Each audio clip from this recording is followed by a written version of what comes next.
Hello everyone, welcome to our YouTube channel. And आज के इस वीडियो में हम कवर कर रहे हैं types of autopsy.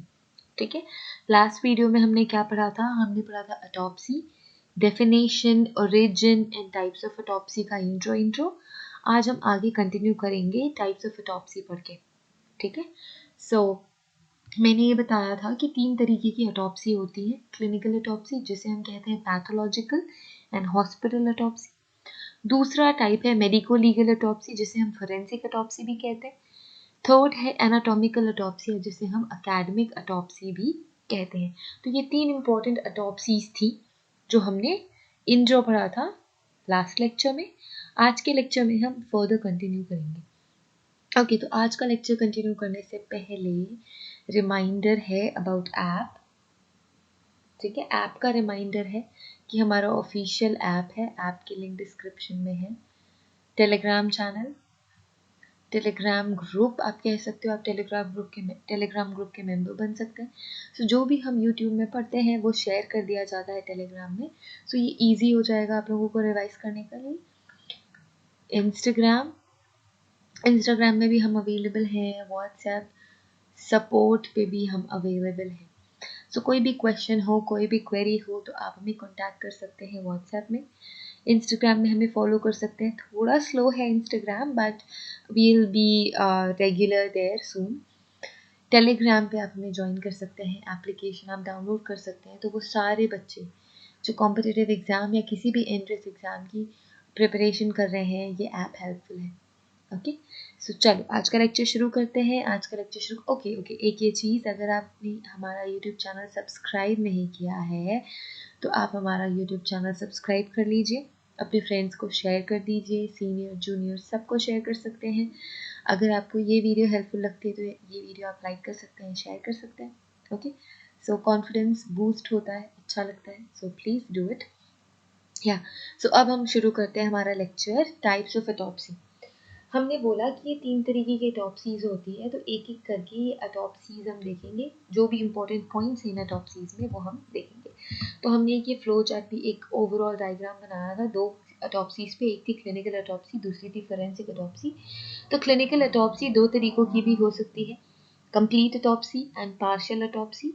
Forensic autopsy या मेडिको लीगल ऑटोप्सी हमेशा कंप्लीट टाइप की ऑटोप्सी होती है। ऑटोप्सी को हम पोस्टमार्टम एग्जामिनेशन भी कहते हैं। ऑटोप्सी एंड पोस्टमार्टम एग्जामिनेशन दोनों इंटरचेंजेबली यूज़ किए जाते हैं, यूज़ किए जा सकते हैं, यूज़ किए ही जाते हैं। बट ऑटोप्सी से ज़्यादा ब्रॉडर वर्ड है postmortem examination. Post means after, mortem मतलब डेथ। सो आफ्टर डेथ जो भी एग्जामिनेशन हम कर सकते हैं वो सारा कुछ पोस्टमार्टम एग्जामिनेशन में आता है। ऑटोप्सी या पोस्टमार्टम एग्जामिनेशन को हम नेक्रोप्सी भी कहते हैं, क्योंकि इसमें सेल डेथ हो जाती है, इसलिए हम इसे नेक्रोप्सी भी कहते हैं। शुरू करेंगे पहले वाले ऑटोप्सी से, क्लिनिकल या फिर पैथोलॉजिकल या फिर हॉस्पिटल ऑटोप्सी। ओके, तो पहली ऑटोप्सी है क्लिनिकल या फिर पैथोलॉजिकल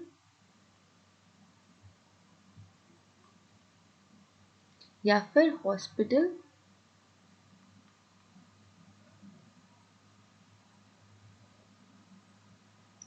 ठीक है, सो शुरुआत हम इनसे करते हैं।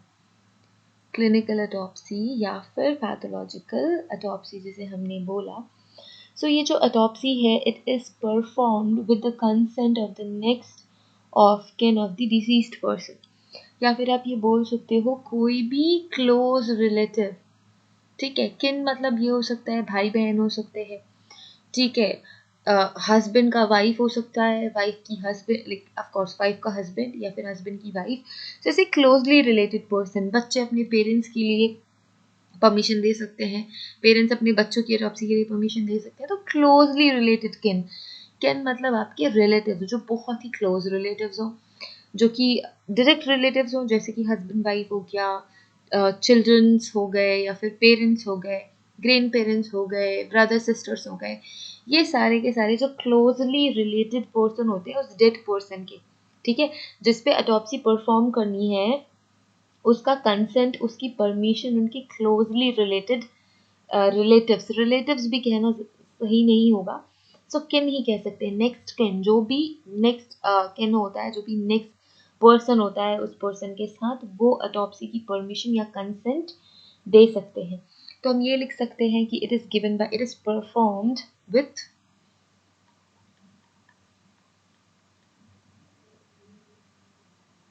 it is performed with the consent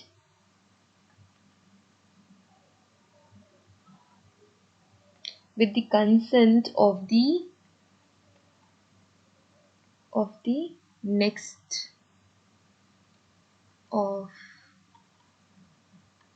kin of deceased person, या फिर आप लिख लो अपने समझने के लिए डेड पर्सन। ओके, सो अगर परमिशन मिल गई तो ऑटोप्सी करी जाती है। ऑब्जेक्टिव्स क्या हैं ऑटोप्सी के?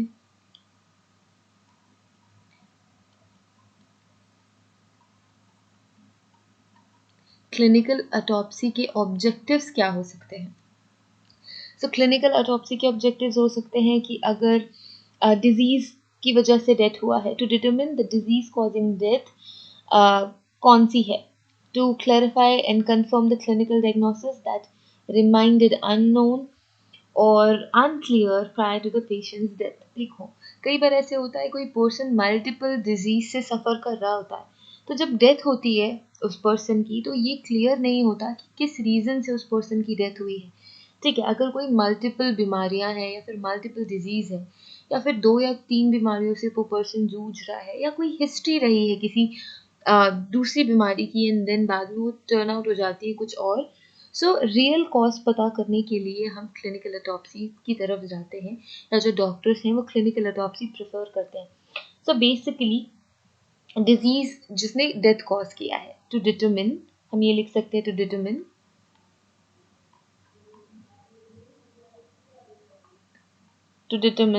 the disease causing death,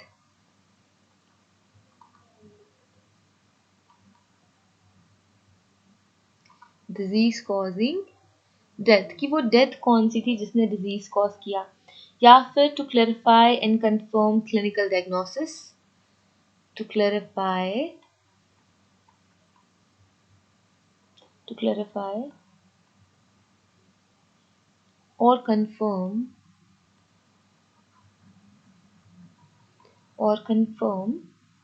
clinical diagnosis,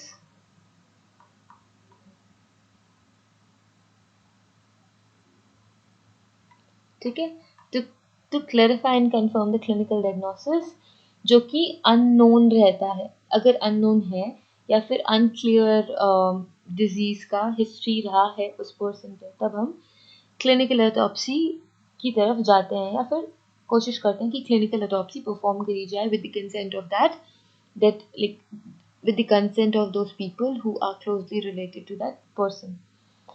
To evaluate the efficiency of treatment given, ये पता करने के लिए भी क्लिनिकल ऑटोप्सी करी जा सकती है कि कितनी इफ़िशिएंट रही थी या कितनी इफ़ेक्टिव रही थी जो ट्रीटमेंट वो यूज़ कर रहे थे। फॉर एग्जांपल, अगर किसी को कोई ऐसी बीमारी हो गई है जिसका इलाज बहुत ज़्यादा रेयर है, या फिर we don't have the cure, तो जो भी ट्रीटमेंट चल रही थी उस पर्सन के लिए, ठीक है, उसने कितने हेल्प करी है, कितना हेल्प किया है और क्या इफ़िशिएंसी रही है।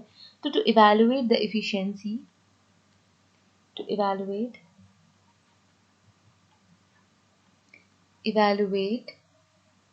the efficiency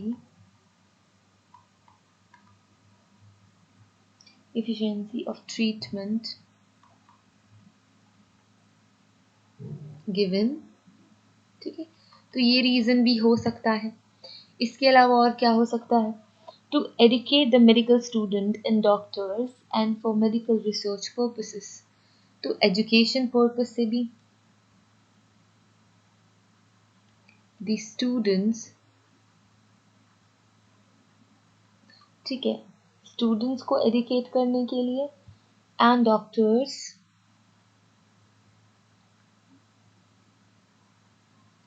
डॉक्टर्स को एडुकेट करने के लिए, एंड मेडिकल रिसर्च पर्पसेस के लिए। Medical and research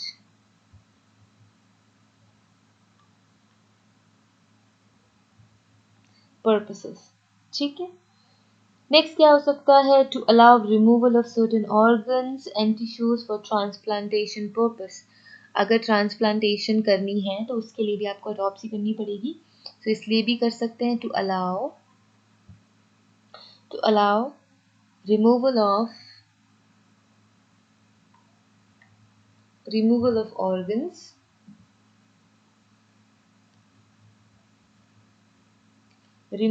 organs and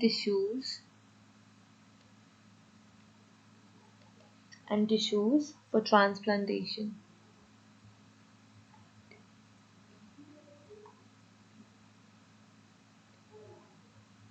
ठीक है, ट्रांसप्लांटेशन के लिए भी ऑटोप्सी करी जाती है। ठीक है, तो ये ऑब्जेक्टिव्स हो सकते हैं, ये रीजंस हो सकते हैं जिससे क्लिनिकल ऑटोप्सी करी जाती है। ठीक है, नेक्स्ट हम मूव करेंगे अब मेडिको लीगल ऑटोप्सी या फिर फोरेंसिक ऑटोप्सी। देखो, लीगल टर्म जैसे ही आया हमने फोरेंसिक को फटाफट से ऐड कर दिया। तो सेकंड है आपका medico legal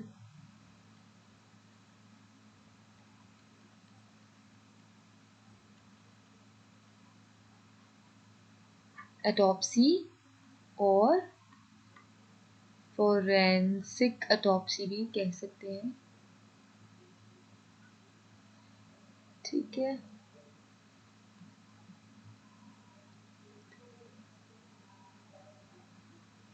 medico legal autopsy या फोरेंसिक ऑटोप्सी, तो ये स्पेशल टाइप की साइंटिफिक एग्जामिनेशन है। So we can say that it is a special type of scientific examination which is performed on the body of a diseased person.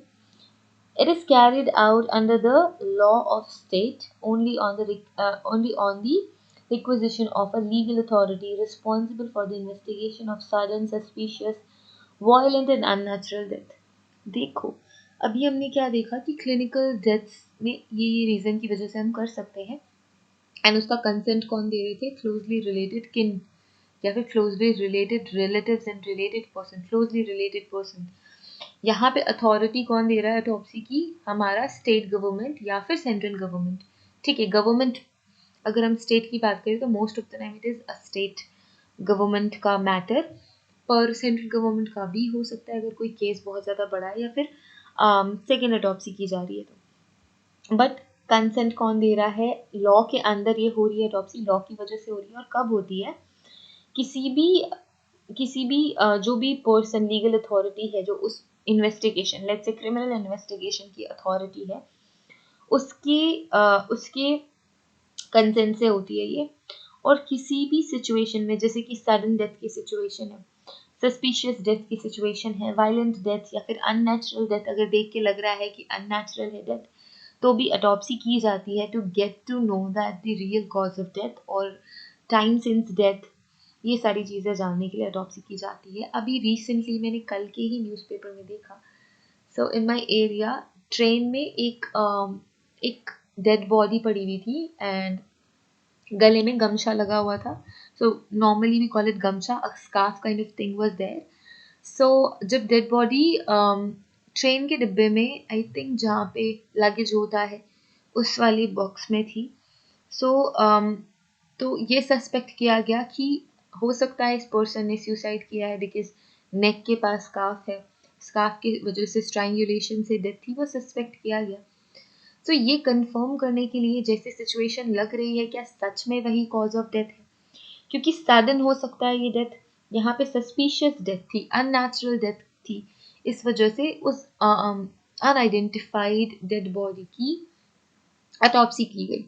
और responsible कौन थी, state government responsible थी, क्योंकि हमारे area में वो डेड बॉडी मिली है। बट ये भी जानना ज़रूरी है कि रियल कॉज क्या था। सो कॉज जानने के लिए हम मेडिको लीगल ऑटोप्सी करते हैं, फोरेंसिक ऑटोप्सी करते हैं। ठीक है, एक तरीके का ये साइंटिफिक एग्जामिनेशन है जो उस डेड बॉडी पे परफॉर्म किया जाता है, इसीलिए हम इसे पोस्टमार्टम एग्जामिनेशन भी कहते हैं। So we can write that it is a special type of It is a type of special type of scientific examination. Scientific examination. Special type of scientific examination. ठीक है, which is performed on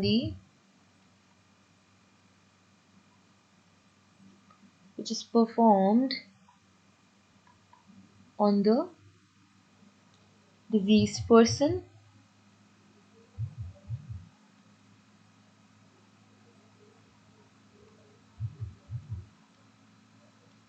ठीक है, which is performed on the diseased person. It is carried out under the law. Carried out under the law. ठीक है, authorized legal होता है.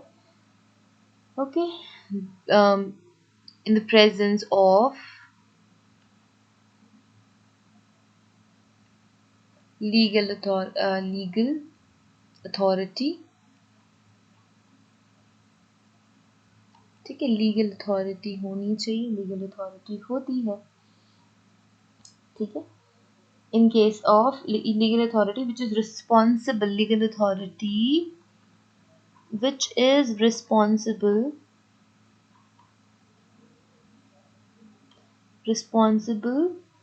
for the investigation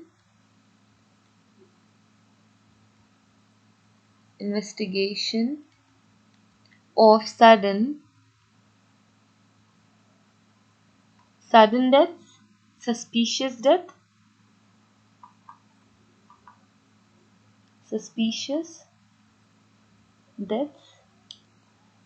and violent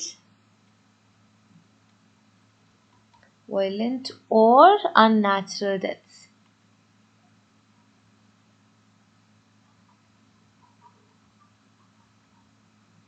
ठीक है, the legal authority is usually a police officer not below the rank of sub inspector or a magistrate. देखो, या तो magistrate inquest होगा, it depends on the situation. या तो मजिस्ट्रेट इंक्वेस्ट होगा या तो पुलिस इंक्वेस्ट होगी. सो अगर पुलिस इंक्वेस्ट हो रही है तो लीगल अथॉरिटी पुलिस ऑफिसर पे है, और वो पुलिस ऑफिसर सब इंस्पेक्टर से के रैंक का मिनिमम होना चाहिए, या तो फिर मजिस्ट्रेट होना चाहिए. सो ये हम लिख सकते हैं. The legal authority is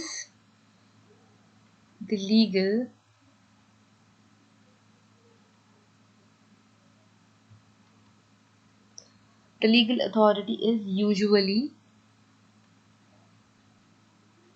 police officer,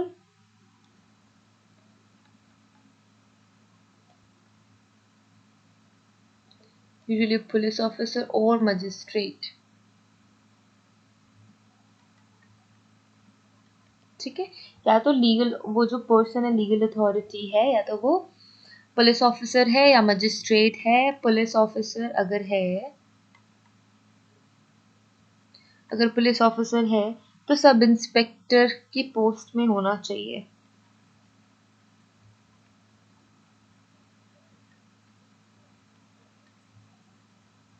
ठीक है, सब इंस्पेक्टर की पोस्ट का एटलीस्ट होना चाहिए. अब मेडिको लीगल ऑटोप्सी के ऑब्जेक्टिव्स क्या हैं?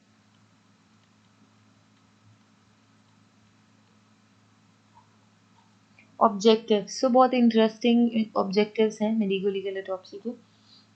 कॉज ऑफ डेथ पता करने के लिए, कॉज ऑफ डेथ, क्योंकि सडन डेथ में या नेचुरल डेथ में पता नहीं होता कि कॉज ऑफ डेथ क्या है. मैनर ऑफ डेथ,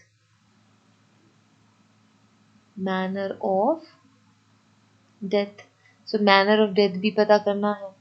ठीक है, टाइम सिंस डेथ भी पता करना है कि कितने समय पहले डेथ हुई थी. Time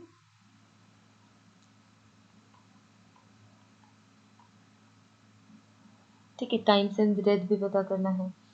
To establish identity of that dead person when not known. अगर उस डेड पर्सन की आइडेंटिटी नहीं पता है तो भी हम आइडेंटिटी पता करने की कोशिश करते हैं. To establish the identity of that person, diseased person भी लिख सकते हो आप, ठीक है. To document injuries and to deduce how injuries occurred. To identify, document, document the injuries, ठीक है.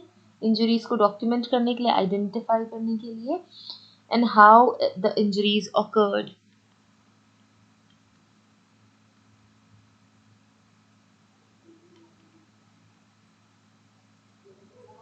ठीक है. हाउ द इंजरीज ऑकर्ड या फिर occurs. To collect the evidence to identify the object causing death and to identify the criminal. अब ये भी पता लगाना है कि कौन से ऑब्जेक्ट से डेथ कॉज करी गई है, तो उसके लिए एविडेंस भी कलेक्ट करना है. To collect the evidence.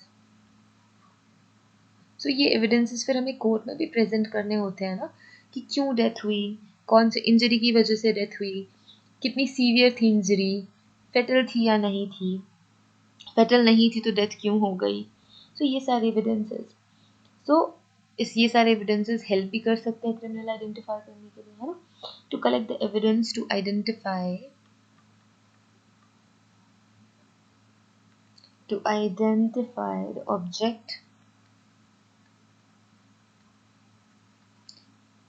Object, causing, या फिर वेपन भी लिख सकते हो, causing death, and to identify the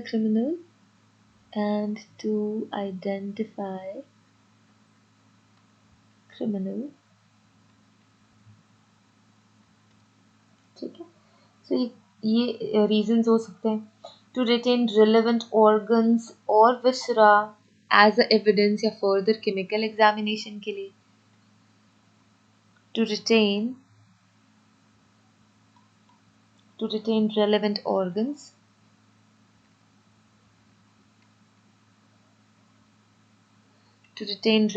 organs, या फिर आप कह सकते हो विसरा. हम वो भी आगे पढ़ेंगे कि कौन कौन से ऑर्गन्स कितने अमाउंट पे रखे जाते हैं. एंड टिश्यूज, ठीक है. विसरा एंड टिश्यूज एज एविडेंस. देखो, अगर डेथ सस्पेक्टेड है बिकॉज ऑफ केमिकल्स या बिकॉज ऑफ पॉइजन्स, तो विसरा प्रिजर्व करके रखते ही हैं फर्दर केमिकल एग्जामिनेशन के लिए, ठीक है. ट्रेस अमाउंट भी हम डिटेक्ट कर सकते हैं ना डिफरेंट ऑर्गन्स पे, तो इसलिए ऑर्गन्स प्रिजर्व करके रखते हैं. To determine the question of viability and life birth in newborns. So in case of new borns,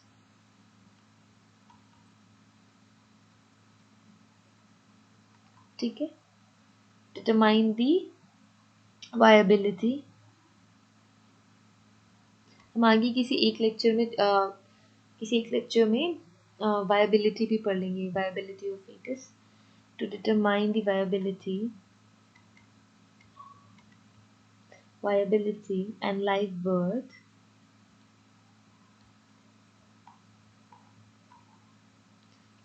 birth in newborns.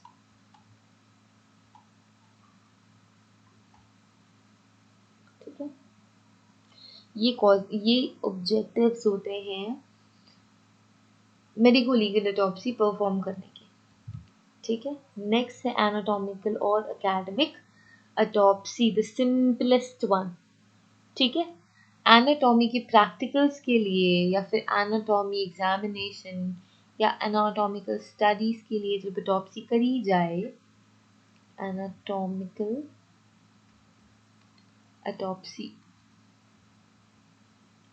इसीलिए इनको एकेडमिक भी बोला ना.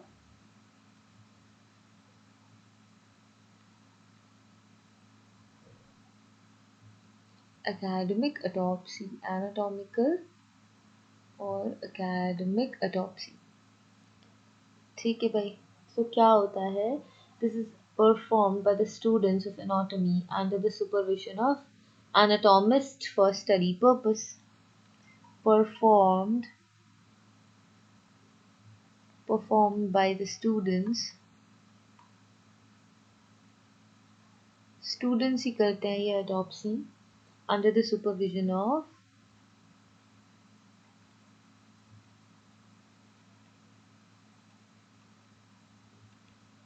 under the supervision of anatomist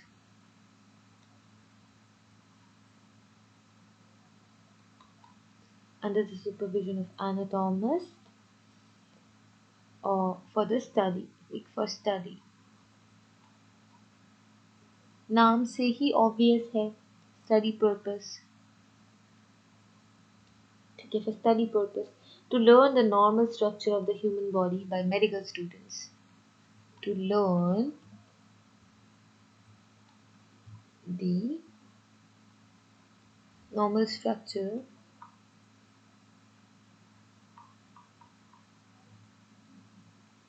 to learn the normal structure of human body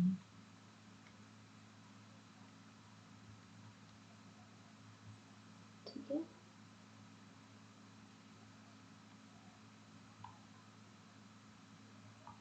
medical students ठीक है पढ़ाई के लिए कर रहे हैं it is usually done on an unclaimed dead body headed over to anatomy department by municipal or such other government authority देखो अब किसी भी की बॉडी में ऑटोप्सी परफॉर्म नहीं कर देते ये बच्चे जो भी डेड बॉडी अनआइडेंटिफाइड और अनक्लेम्ड देखो आइडेंटिफाई तो कर ली जाती है ठीक है आइडेंटिफाई कर ली गई है लेट्स से ऑटोप्सी से ही आइडेंटिफाई कर ली गई है या फिर कॉज ऑफ डेथ पता है बट अनक्लेम्ड है क्लेम नहीं है कोई भी रिलेटिव या कोई भी फ्रेंड या किसी का भी क्लेम नहीं है तो जो गवर्नमेंट अथॉरिटीज़ हैं वो अगर एनाटॉमी डिपार्टमेंट को वो डेड बॉडी दे देती है for study purpose and for medical study purposes तो क्या होती है तो फिर स्टूडेंट्स ऑटोप्सी परफॉर्म करते हैं it is also performed on the voluntary donated dead bodies तो अगर डोनेटेड डेड बॉडीज हैं जैसे कि अगर मैंने बोला कि ठीक है मैं चाहती हूँ कि मेडिकल स्टूडेंट्स अच्छे से सीखे लर्न करें तो मैंने बोला ठीक है मैं एजुकेशन पर्पसेस के लिए डेड बॉडी मैं अपनी डेड बॉडी जब मैं मर जाऊँगी तो मेरी बॉडी को वो यूज़ कर सकते हैं अपने एजुकेशन के लिए या फिर सीखने के लिए तो भी इस केस में भी मेडिकल एनाटॉमिकल ऑटोप्सी करी जाती है ठीक है तो हम ये भी पॉइंट लिख ही देते हैं it is usually done on unclaimed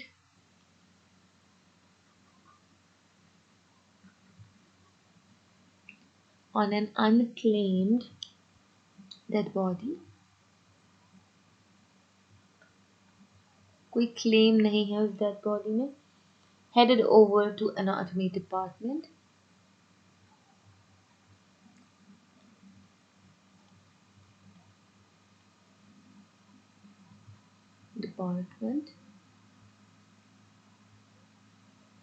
ठीक है एनाटॉमी डिपार्टमेंट में जो भेजी गई है बाय म्यूनिसिपल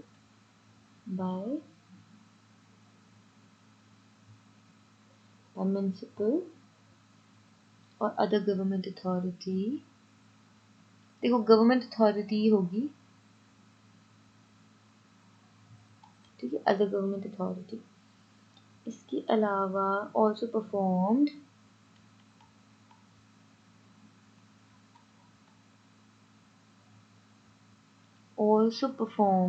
कब on the voluntarily donated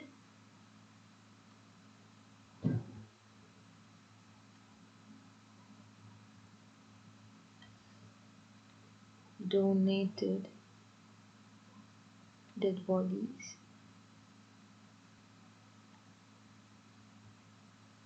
ठीक है सो इन पे भी हम ऑटोप्सी परफॉर्म कर सकते हैं तो ये थे 3 तरीके के ऑटोप्सीज जो हम करते हैं सो ये 3 तरीके हैं सबसे ज़्यादा इम्पोर्टेंट हमारे केस में मेडिको लीगल ऑटोप्सी है या फोरेंसिक ऑटोप्सी है क्योंकि हम पढ़ रहे हैं इसे फोरेंसिक मेडिसिन में तो ये सारे ऑब्जेक्टिव्स हमारे काम के ऑब्जेक्टिव्स हैं cause of death manner of death times of death identity establish करने के लिए इंजरीज आइडेंटिफाई डॉक्यूमेंट करने के लिए कि कैसे ऑकर हुई है ये पता लगाने के लिए एविडेंस कलेक्ट करने के लिए क्योंकि आपको कोर्ट में भी प्रेजेंट करने हैं वो एविडेंसेस विसरा प्रिजर्व करने के लिए ऑर्गन्स प्रिजर्व करने के लिए या फिर न्यू बॉर्न्स में लाइव बर्थ वायबिलिटी या स्टिल बर्थ प्रूव करने के लिए, ठीक है। इसके अलावा एनाटॉमिकल होती है और क्लिनिकल भी होती है, ठीक है। सो ये ये 3 तरीके की इम्पॉर्टेंट ऑटोप्सीज थी, ठीक है। अब 2 टर्म्स और आते हैं, ठीक है। एक तो है पार्शियल ऑटोप्सी एंड दूसरी है कंप्लीट ऑटोप्सी, ठीक है। Partial autopsy and complete autopsy. तो अब हम ये सोच रहे होंगे कि ये पार्शियल ऑटोप्सी क्या है, कंप्लीट ऑटोप्सी क्या है। तो I think partial autopsy and complete autopsy को एक सेपरेट वीडियो में मैं डिस्कस कर लूँगी, बट एक इंट्रो में बता देती हूँ। जैसे कि नाम से ही समझ में आ रहा है कंप्लीट ऑटोप्सी क्या होती है। Complete autopsy is an examination of the entire external body along with the internal examination of all the major organs of the dead body, जैसे कि heart, lungs, liver, brain, kidney, सब कुछ, ठीक है। But partial autopsy क्या होती है? Partial autopsy we can say that it is an examination of a specific area of the body. जैसे कि किसी फैमिली ने रिक्वेस्ट करी भाई कि हमको इनके हार्ट की दिक्कत ही लग रही थी, तो एक बार एक काम करो, आप पार्शियल ऑटोप्सी करके हार्ट की सिचुएशन पता कर लो, ठीक है। हाँ, तो सिर्फ चेस्ट की ऑटोप्सी करनी है तो वो पार्शियल ऑटोप्सी होगी, या सिर्फ ब्रेन की ऑटोप्सी करनी है तो सिर्फ वो ब्रेन की ऑटोप्सी होगी, तो ये रिक्वेस्टेड होती है, ठीक है। इसमें किसी एक पर्टिकुलर सेक्शन पे हम फोकस करके सिर्फ उस एरिया की ही ऑटोप्सी अगर करते हैं, सो उसे हम कहते हैं पार्शियल ऑटोप्सी, ठीक है। सो डिफरेंट मैं कोशिश करूँगी कि दूसरे वीडियो में डिफरेंट वीडियो में इन्हें डिस्कस कर लूँ, कंप्लीट ऑटोप्सी और पार्शियल ऑटोप्सी और दोनों के डिफरेंसेस, ठीक है। एक एक एग्जाम्पल से कर लेंगे तो ज़्यादा सही से समझ में आ जाएगा। वैसे बहुत क्लियर टर्म है पार्शियल और कंप्लीट। लेट्स सी, अगर मुझे लगेगा कि सेपरेट वीडियो में डील करना चाहिए तो आई मेक इट, अदरवाइज तो आप समझ ही गए, ठीक है। तो ये 3 इम्पॉर्टेंट टाइप्स ऑफ ऑटोप्सी हमने पढ़ी। नेक्स्ट वीडियो में हम नेक्स्ट टॉपिक शुरू करेंगे। And yes, thank you so much for watching this video.